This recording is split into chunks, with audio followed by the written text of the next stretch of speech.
Esther, chapitre 1. C'était du temps d'Assuérus, de cet Assuérus qui régnait depuis l'Inde jusqu'en Éthiopie, sur 127 provinces, et le roi Assuérus était alors assis sur son trône royal, à Suse, dans la capitale. La 3e année de son règne, il fit un festin à tous ses princes et à ses serviteurs, les commandants de l'armée des Perses et des Mèdes, les grands et les chefs des provinces furent réunis en sa présence. Il montra la splendide richesse de son royaume et l'éclatante magnificence de sa grandeur pendant nombre de jours, pendant 180 jours. Lorsque ces jours furent écoulés, le roi fit pour tout le peuple qui se trouvait à Suse, la capitale, depuis le plus grand jusqu'au plus petit, un festin qui dura 7 jours dans la cour du jardin de la maison royale. Des tentures blanches, vertes et bleues étaient attachées par des cordons de byssus et de pourpre, à des anneaux d'argent et à des colonnes de marbre. Des lits d'or et d'argent reposaient sur un pavé de porphyre, de marbre, de nacre et de pierre noire. On servait à boire dans des vases d'or de différentes espèces et il y avait abondance de vin royal, grâce à la libéralité du roi. Mais on ne forçait personne à boire, car le roi avait ordonné à tous les gens de sa maison de se conformer à la volonté de chacun. La reine Vasthi fit aussi un festin pour les femmes dans la maison royale du roi Assuérus. Le 7e jour, comme le cœur du roi était réjoui par le vin, il ordonna à Mehumam, Biztha, Harbona, Bigtha, Abagtha, Zéthar et Carcas, les 7 eunuques qui servaient devant le roi Assuérus, d'amener en sa présence la reine Vasthi, avec la couronne royale, pour montrer sa beauté au peuple et aux grands, car elle était belle de figure. Mais la reine Vasthi refusa de venir quand elle reçut par les eunuques l'ordre du roi. Et le roi fut très irrité, il fut enflammé de colère. Alors le roi s'adressa aux sages qui avaient la connaissance des temps, car ainsi se traitaient les affaires du roi, devant tous ceux qui connaissaient les lois et le droit. Il avait auprès de lui Karshena, Shétar, Admata, Tarsis, Mérès, Marsena, Memucan, 7 princes de Perse et de Médie qui voyaient la face du roi et qui occupaient le premier rang dans le royaume. Quelle loi, dit-il, faut-il appliquer à la reine Vasthi pour n'avoir point exécuté ce que le roi Assuérus lui a ordonné par les eunuques? Mais Memucan répondit devant le roi et les princes, « Ce n'est pas seulement à l'égard du roi que la reine Vasthi a mal agi, c'est aussi envers tous les princes et tous les peuples qui sont dans toutes les provinces du roi Assuérus, car l'action de la reine parviendra à la connaissance de toutes les femmes et les portera à mépriser leurs maris. Elles diront, le roi Assuérus avait ordonné qu'on amenât en sa présence la reine Vasthi, et il n'y est pas allé. Et dès ce jour, les princesses des Perses et de Médie, qui auront appris l'action de la reine, la rapporteront à tous les chefs du roi. De là beaucoup de mépris et de colère. Si le roi le trouve bon, qu'on publie de sa part et qu'on inscrive parmi les lois des Perses et des Mèdes, avec défense de la transgresser, une ordonnance royale, d'après laquelle Vasthi ne paraîtra plus devant le roi Assuérus, et le roi donnera la dignité de reine à une autre qui soit meilleure qu'elle. L'édit du roi sera connu dans tout son royaume, quelque grand qu'il soit, et toutes les femmes rendront honneur à leur mari, depuis le plus grand jusqu'au plus petit. Cet avis fut approuvé du roi et des princes, et le roi agit d'après la parole de Memucan. Il envoya des lettres à toutes les provinces du royaume, à chaque province selon son écriture, et à chaque peuple selon sa langue. Elle portait que tout homme devait être le maître dans sa maison, et qu'il parlerait la langue de son peuple. Chapitre 2. Après ces choses, lorsque la colère du roi Assuérus se fut calmée, il pensa à Vasthi, à ce qu'elle avait fait, et à la décision qui avait été prise à son sujet. Alors ceux qui servaient le roi dirent qu'on cherche pour le roi des jeunes filles vierges et belles de figure, que le roi établisse dans toutes les provinces de son royaume des commissaires chargés de rassembler toutes les jeunes filles vierges et belles de figure à Suse, la capitale dans la maison des femmes, sous la surveillance des guets, eunuques du roi et gardiens des femmes, qui leur donnera les choses nécessaires pour leur toilette, et que la jeune fille qui plaira au roi devienne reine à la place de Vasti. Cet avis eut l'approbation du roi, et il fit ainsi. Il y avait dans Suse, la capitale, un juif nommé Mardoché, fils de Jaïr, fils de Chiméi, fils de Kis, homme de Benjamin, qui avait été emmené de Jérusalem parmi les captifs déportés avec Jéconia, roi de Juda, par Nebuchadnezzar, roi de Babylone. Il élevait Hadassa, qui est Esther, fille de son oncle, car elle n'avait ni père ni mère. La jeune fille était belle de taille et belle de figure. À la mort de son père et de sa mère, Mardoché l'avait adoptée pour fille. Lorsqu'on eut publié l'ordre du roi et son édit, et qu'un grand nombre de jeunes filles furent rassemblées à Suse, la capitale, sous la surveillance des Gaïs, Esther fut aussi prise et conduite dans la maison du roi, sous la surveillance des Gaïs, gardiens des femmes. La jeune fille lui plut et trouva grâce devant lui. Il s'empressa de lui fournir les choses nécessaires pour sa toilette et pour sa subsistance, lui donna 7 jeunes filles choisies dans la maison du roi et la plaça avec ces jeunes filles dans le meilleur appartement de la maison des femmes. Esther ne fit connaître ni son peuple ni sa naissance, car Mardoché lui avait défendu d'en parler. Et chaque jour Mardoché allait et venait dans la cour de la maison des femmes pour savoir comment se portait Esther et comment on la traitait.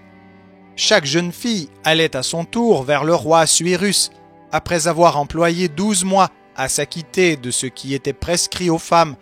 Pendant ce temps, elles prenaient soin de leur toilette, 6 mois avec de l'huile de myrrhe et 6 mois avec des aromates et des parfums en usage parmi les femmes. C'est ainsi que chaque jeune fille allait vers le roi, et quand elle passait de la maison des femmes dans la maison du roi, on lui laissait prendre avec elle tout ce qu'elle voulait.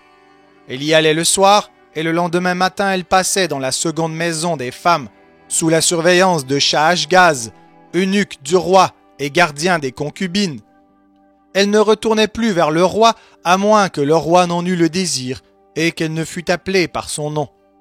Lorsque son tour d'aller vers le roi fut arrivé, Esther, fille d'Abikaïl, oncle de Mardoché, qui l'avait adoptée pour fille, ne demanda que ce qui fut désigné par Hégaï, eunuque du roi et gardien des femmes.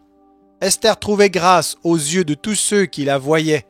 Esther fut conduite auprès du roi Assuérus dans sa maison royale, le 10e mois, qui est le mois de Tébet, la 7e année de son règne. Le roi aima Esther plus que toutes les autres femmes, et elle obtint grâce et faveur devant lui plus que toutes les autres jeunes filles. Il mit la couronne royale sur sa tête et la fit reine à la place de Vasti. Le roi donna un grand festin à tous ses princes et à ses serviteurs, un festin en l'honneur d'Esther. Il accorda du repos aux provinces et fit des présents avec une libéralité royale. La seconde fois qu'on assembla les jeunes filles, Mardoché était assis à la porte du roi. Esther n'avait fait connaître ni sa naissance ni son peuple, car Mardoché le lui avait défendu, et elle suivait les ordres de Mardoché aussi fidèlement qu'à l'époque où elle était sous sa tutelle. Dans ce même temps, comme Mardoché était assis à la porte du roi, Bigtan et Teresh, 2 eunuques du roi, gardes du seuil, cédèrent à un mouvement d'irritation et voulurent porter la main sur le roi Assuérus. Mardoché eut connaissance de la chose et en informa la reine Esther, qui la redit au roi de la part de Mardoché. Le fait ayant été vérifié et trouvé exact, les 2 eunuques furent pendus à un bois, et cela fut écrit dans le livre des Chroniques, en présence du roi. Chapitre 3. Après ces choses, le roi Assuérus fit monter au pouvoir Haman, fils d'Amdata, l'Agagite. Il l'éleva en dignité et plaça son siège au-dessus de ceux de tous les chefs qui étaient auprès de lui.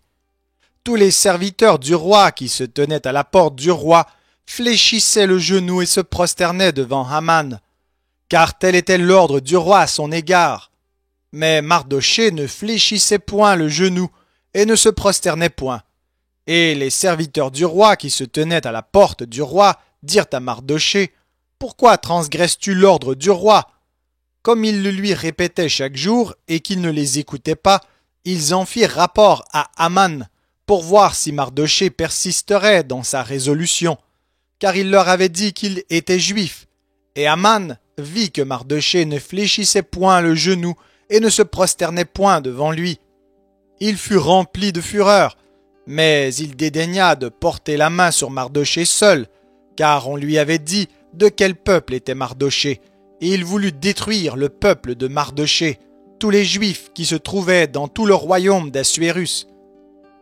Au premier mois, qui est le mois de Nissan, la 12e année du roi Assuérus, on jeta le pur, c'est-à-dire le sort, devant Aman, pour chaque jour et pour chaque mois, jusqu'au 12e mois, qui est le mois d'Adar.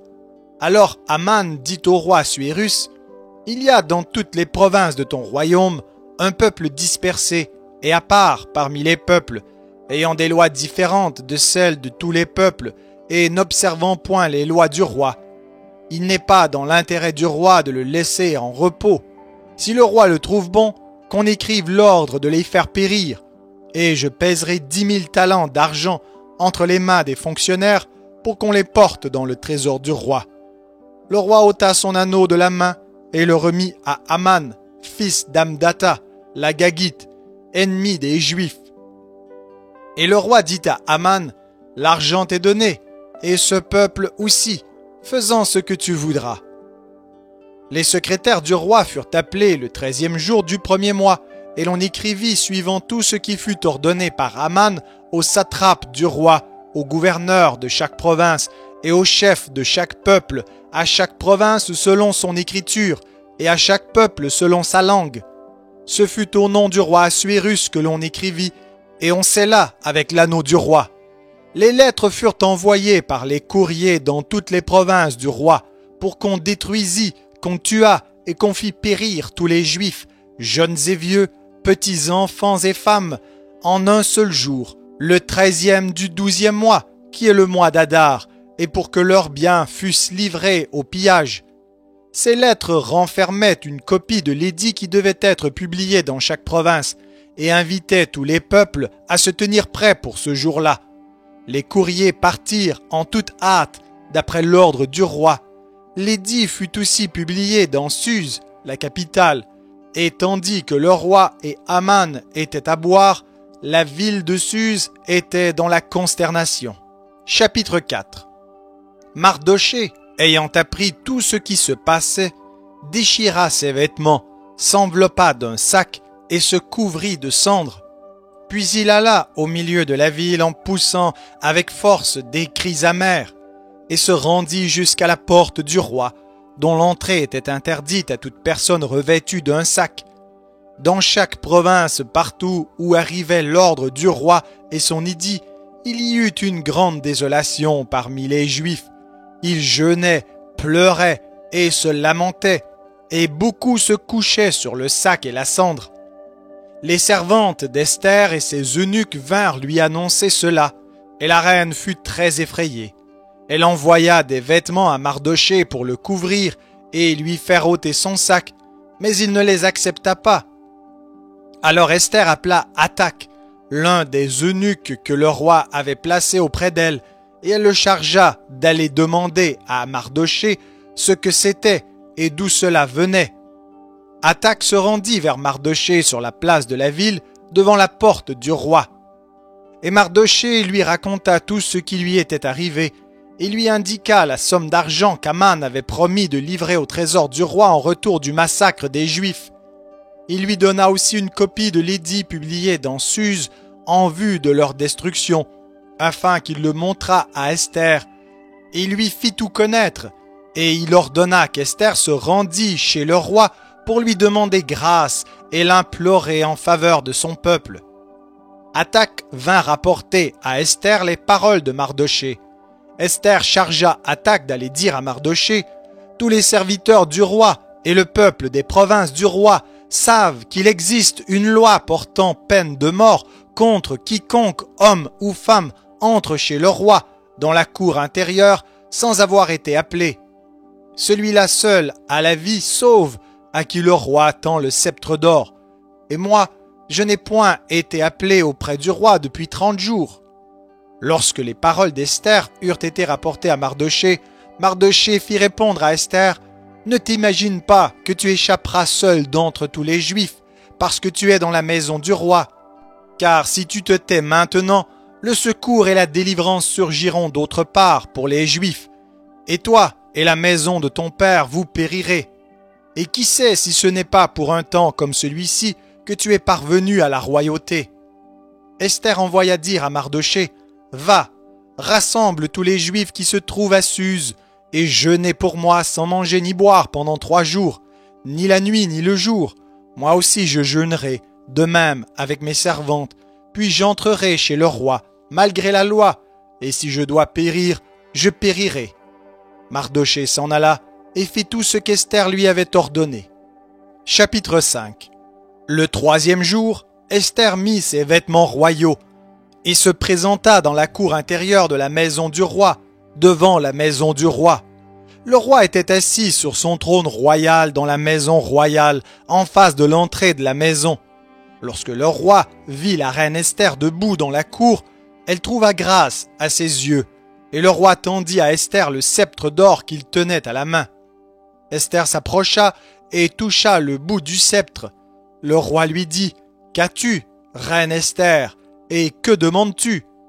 Quand ce serait la moitié du royaume, elle te serait donnée. » Esther répondit: « Si le roi le trouve bon, que le roi vienne aujourd'hui avec Aman au festin que je lui ai préparé. » Et le roi dit: « Allez tout de suite chercher Aman, comme le désire Esther. » Le roi se rendit avec Aman au festin qu'avait préparé Esther. Et pendant qu'on buvait le vin, le roi dit à Esther: « Quelle est ta demande? Elle te sera accordée. Que désires-tu? Quand ce serait la moitié du royaume, tu l'obtiendras. » Esther répondit: « Voici ce que je demande et ce que je désire, si j'ai trouvé grâce aux yeux du roi. Et s'il plaît au roi d'accorder ma demande et de satisfaire mon désir, que le roi vienne avec Aman au festin que je leur préparerai. Et demain je donnerai réponse au roi selon son ordre. » Aman sortit ce jour-là joyeux et le cœur content. Mais lorsqu'il vit à la porte du roi Mardochée, qui ne se levait ni ne se remuait devant lui, il fut rempli de colère contre Mardochée. Il sut néanmoins se contenir, et il alla chez lui. Puis il envoya chercher ses amis et Zeresh, sa femme.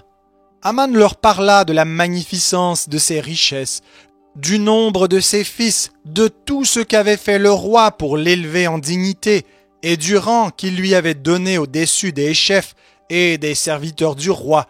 Et il ajouta: « Je suis même le seul que la reine Esther ait admis avec le roi au festin qu'elle a fait, et je suis encore invité pour demain chez elle avec le roi.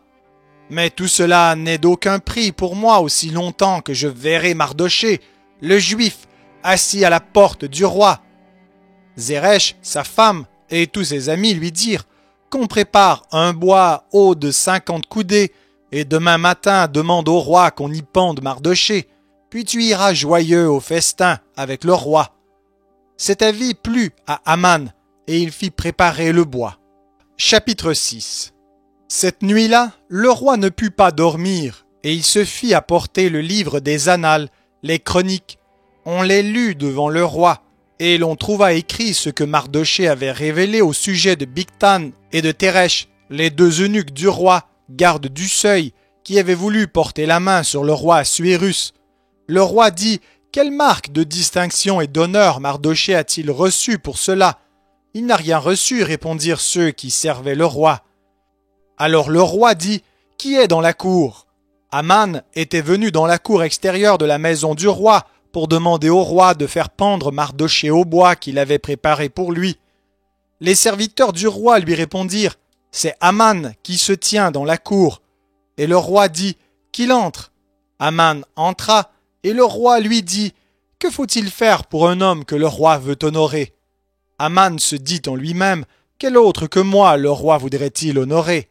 Et Aman répondit au roi: « Pour un homme que le roi veut honorer, il faut prendre le vêtement royal dont le roi se couvre et le cheval que le roi monte et sur la tête duquel se pose une couronne royale, remettre le vêtement et le cheval à l'un des principaux chefs du roi, puis revêtir l'homme que le roi veut honorer, le promener à cheval à travers la place de la ville et crier devant lui « C'est ainsi que l'on fait à l'homme que le roi veut honorer. » Le roi dit à Aman « Prends tout de suite le vêtement et le cheval comme tu l'as dit, et fais ainsi pour Mardochée, le juif, qui est assis à la porte du roi. Ne néglige rien de tout ce que tu as mentionné. » Et Aman prit le vêtement et le cheval, il revêtit Mardochée, il le promena à cheval à travers la place de la ville, et il cria devant lui « C'est ainsi que l'on fait à l'homme que le roi veut honorer. » Mardochée retourna à la porte du roi, et Aman se rendit en hâte chez lui, désolé et la tête voilée. Aman raconta à Zeresh, sa femme, et à tous ses amis tout ce qui lui était arrivé. Et ses sages et Zeresh, sa femme, lui dirent « Si Mardochée, devant lequel tu as commencé de tomber, est de la race des Juifs, tu ne pourras rien contre lui, mais tu tomberas devant lui. » Comme il lui parlait encore, les eunuques du roi arrivèrent et conduisirent aussitôt Aman au festin qu'Esther avait préparé. Chapitre 7. Le roi et Aman allèrent au festin chez la reine Esther. Ce second jour, le roi dit encore à Esther pendant qu'on buvait le vin « Quelle est ta demande, reine Esther? Elle te sera accordée. Que désires-tu? Quand ce serait la moitié du royaume, tu l'obtiendras. » La reine Esther répondit « Si j'ai trouvé grâce à tes yeux, ô roi, et si le roi le trouve bon, accorde-moi la vie. Voilà ma demande, et sauve mon peuple. Voilà mon désir. Car nous sommes vendus, moi et mon peuple, pour être détruits, égorgés, anéantis. Encore, si nous étions vendus pour devenir esclaves et servantes, je me tairais, mais l'ennemi ne saurait compenser le dommage fait au roi. » Le roi Assuérus prit la parole et dit à la reine Esther « Qui est-il et où est-il celui qui se propose d'agir ainsi ?» Esther répondit « L'oppresseur, l'ennemi c'est Aman, ce méchant-là. » Aman fut saisi de terreur en présence du roi et de la reine. Et le roi, dans sa colère, se leva et quitta le festin pour aller dans le jardin du palais. Aman resta pour demander grâce de la vie à la reine Esther, car il voyait bien que sa perte était arrêtée dans l'esprit du roi. Lorsque le roi revint du jardin du palais dans la salle du festin, il vit Aman qui s'était précipité vers le lit sur lequel était Esther, et il dit « Serait-ce encore pour faire violence à la reine, chez moi dans le palais ?» Dès que cette parole fut sortie de la bouche du roi, on voit là le visage d'Aman, et Harbona, l'un des eunuques, dit en présence du roi « Voici le bois préparé par Aman pour Mardochée, qui a parlé pour le bien du roi, est dressé dans la maison d'Aman, à une hauteur de 50 coudées. » Le roi dit qu'on y pende Aman, et l'on pendit Aman au bois qu'il avait préparé pour Mardochée, et la colère du roi s'apaisa. Chapitre 8. En ce même jour, le roi Assuérus donna à la reine Esther la maison d'Aman, l'ennemi des Juifs, et Mardochée parut devant le roi, car Esther avait fait connaître la parenté qui l'unissait à elle. Le roi ôta son anneau qu'il avait repris à Aman et le donna à Mardochée. Esther, de son côté, établit Mardochée sur la maison d'Aman. Puis Esther parla de nouveau en présence du roi. Elle se jeta à ses pieds, elle pleura et le supplia d'empêcher les effets de la méchanceté d'Aman, la Gagite, et la réussite de ses projets contre les Juifs. Le roi tendit le sceptre d'or à Esther, qui se releva et resta debout devant le roi.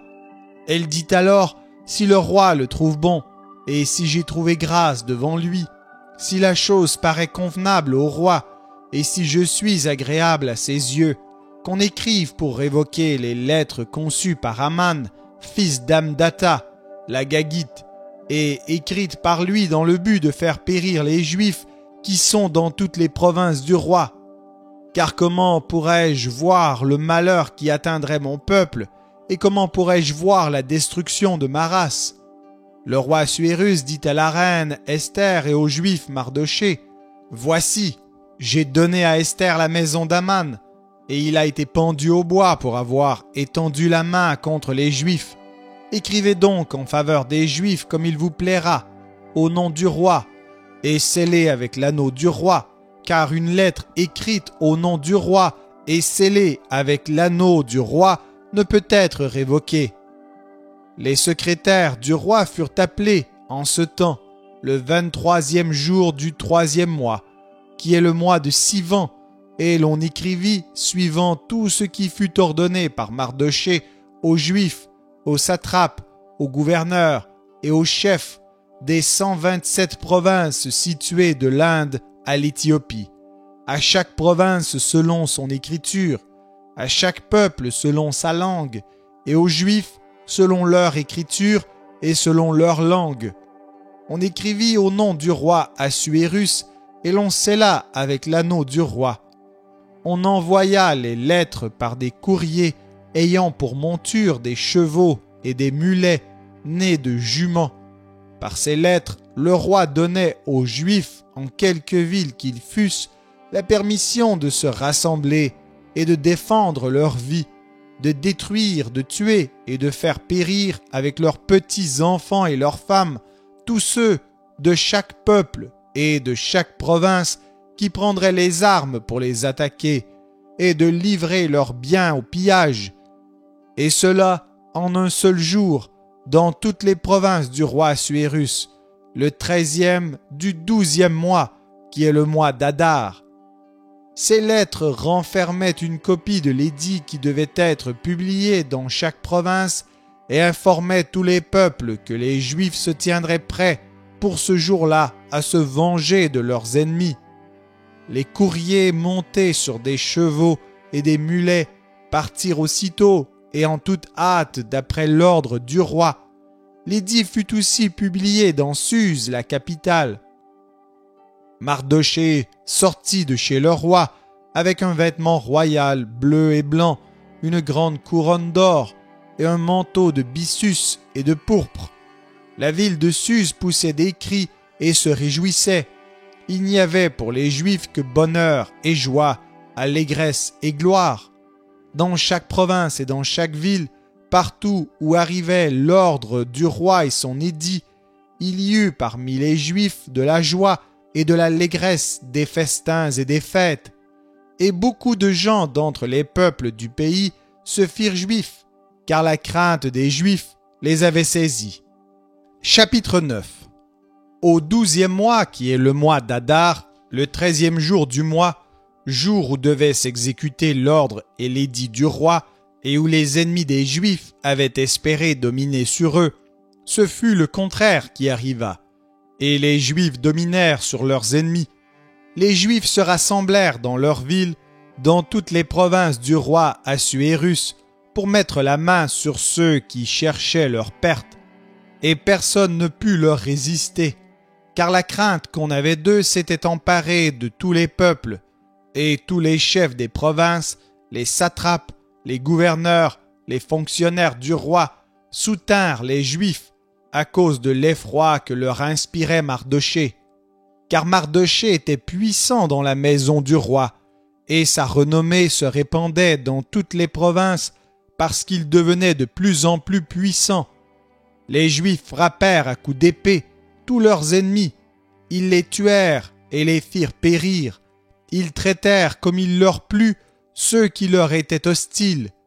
Dans Suse, la capitale, les Juifs tuèrent et firent périr 500 hommes, et ils égorgèrent Parchandata, Dalphon, Aspata, Porata, Adalia, Aridata, Parmashta, Arisaï, Aridaï et Véjatzata, les 10 fils d'Aman, fils d'Amdata, l'ennemi des Juifs.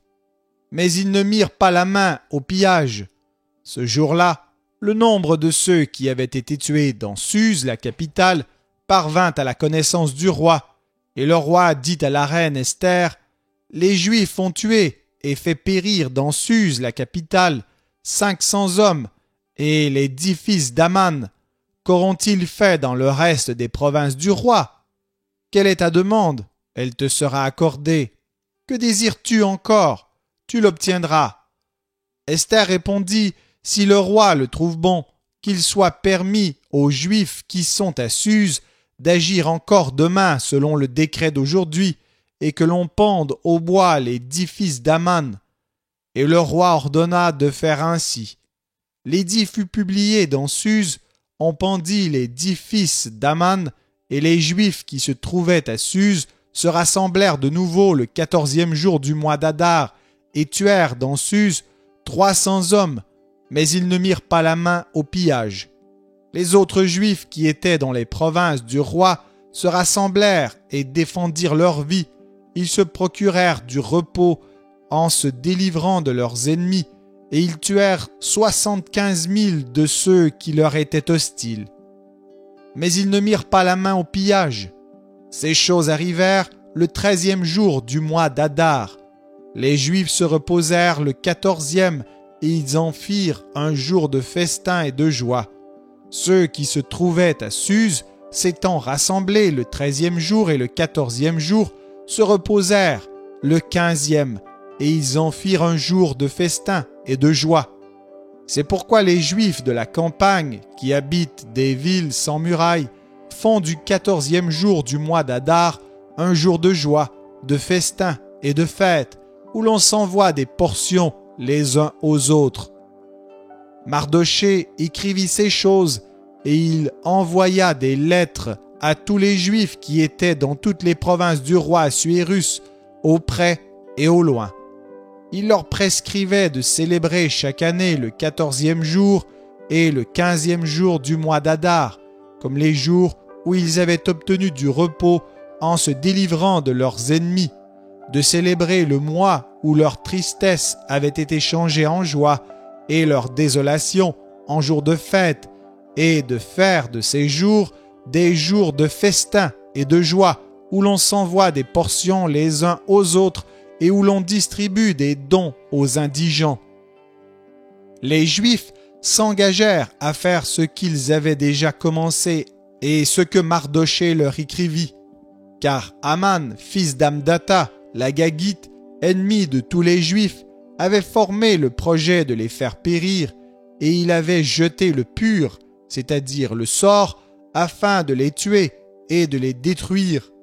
Mais Esther, s'étant présentée devant le roi ordonna par écrit de faire retomber sur la tête d'Aman le méchant projet qu'il avait formé contre les Juifs, et de le pendre au bois, lui et ses fils. C'est pourquoi on appela ces jours Purim, du nom de pur, d'après tout le contenu de cette lettre, d'après ce qu'ils avaient eux-mêmes vu et ce qui leur était arrivé. Les Juifs prirent pour eux, pour leur postérité et pour tous ceux qui s'attacheraient à eux, la résolution et l'engagement irrévocable de célébrer chaque année ces 2 jours selon le mode prescrit et au temps fixé. Ces jours devaient être rappelés et célébrés de génération en génération, dans chaque famille, dans chaque province et dans chaque ville, et ces jours de Purim ne devaient jamais être abolis au milieu des Juifs, ni le souvenir s'en effacer parmi leurs descendants. La reine Esther, fille d'Abicaïl, et le Juif Mardochée écrivirent d'une manière pressante une seconde fois pour confirmer la lettre sur les Purim. On envoya des lettres à tous les Juifs dans les 127 provinces du roi Assuérus. Elles contenaient des paroles de paix et de fidélité pour prescrire ces jours de Purim au temps fixé, comme le Juif Mardochée et la reine Esther les avaient établis pour eux, et comme ils les avaient établis pour eux-mêmes et pour leur postérité, à l'occasion de leur jeûne et de leurs cris. Ainsi l'ordre d'Esther confirma l'institution des Purim, et cela fut écrit dans le livre. Chapitre 10. Le roi Assuérus imposa un tribut aux pays et aux îles de la mer.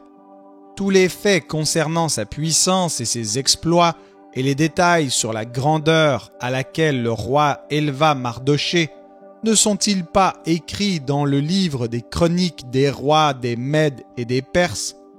Car le juif Mardochée était le premier, après le roi Assuérus, considéré parmi les Juifs et aimé de la multitude de ses frères. Il rechercha le bien de son peuple et parla pour le bonheur de toute sa race.